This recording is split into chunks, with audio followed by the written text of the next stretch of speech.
দেশি পাতি হাঁসের মাংস খেতে কম বেশি সবাই অনেক পছন্দ করে। আর দেশি হাঁস খাওয়া যতটা মজা তার থেকে বেশি প্যারা হচ্ছে পরিষ্কার করা। হাঁস পরিষ্কার করা কিন্তু খুব ধৈর্যের ব্যাপার, আর এটা রান্না করতেও হবে কিন্তু সেই রকম মজা করে। আসসালামু আলাইকুম, সবাই কেমন আছেন? আশা করি ভালো আছেন। তো আজকে বাজার থেকে আব্বা দুইটা বড় বড় হাঁস কিনে আনছে। বেশি বড় ছিল না, ছিল একরকম। যাই হোক, তাও আমার মায়ের এই হাঁস দুটো নাকি খুব মনের মতো হয়। তো এইদিকে দুইটা হাঁস জবাই করার পরে এইদিকে হচ্ছে আমি পরিষ্কার করছিলাম গরম পানিতে। গরম পানি দিয়ে পরিষ্কার করলে খুব তাড়াতাড়ি হবে এর জন্য।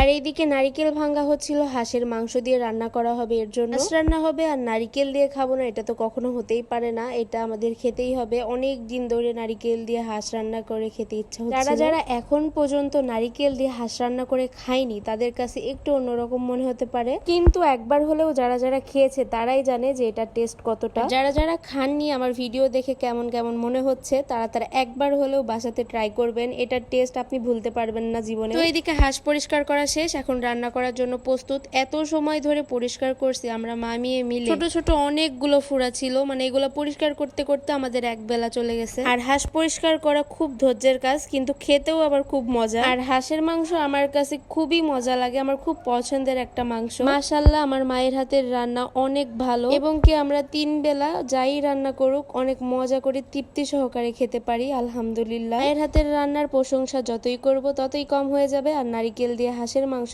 এটা তো প্রশংসা করার কোনো কারণই নেই, মানে এতটা মজা হয়। তো এইদিকে এই তো আমাদের বাসার বড় ভাগিদার এদিকে রান্না করা হচ্ছিল, আর এইদিকে ভাগিদার এসে ভাগ বসাচ্ছিল যে ও কি কি খাবে। এদিকে মা রান্না করতেই পারিনি, ও এসে ভাগ বসাচ্ছে যে আমি কলিজা খাবো, এটা খাবো, এটা খাবো, মানে ওর কথার শেষ নাই আর কি। হাঁসের মাংসে প্রচুর পরিমাণে ঝাল দেওয়া হয়েছে, কারণ হাঁসের মাংস একটু ঝাল ঝাল না হলে খেতে ভালো লাগে না।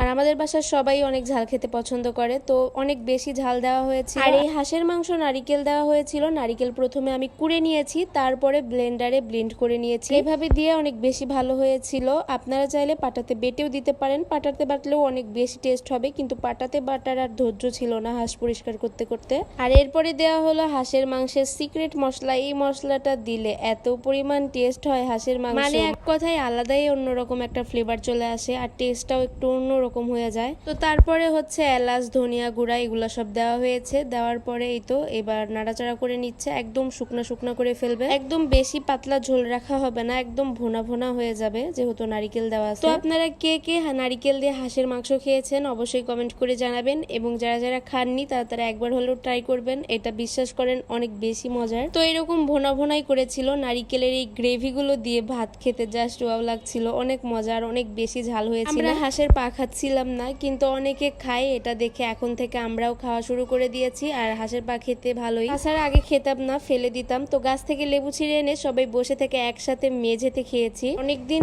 পরে সবাই মিলে নিচে একসাথে বসে থেকে খাওয়ার মজাটাই ছিল অন্যরকম। সব মিলে আলহামদুলিল্লাহ। সবাই ভালো থাকবেন, সুস্থ থাকবেন, আমাদের জন্য দোয়া করবেন। আল্লাহ হাফিজ। আর ভিডিওটা ভালো লাগলে শেয়ার করে দিবেন।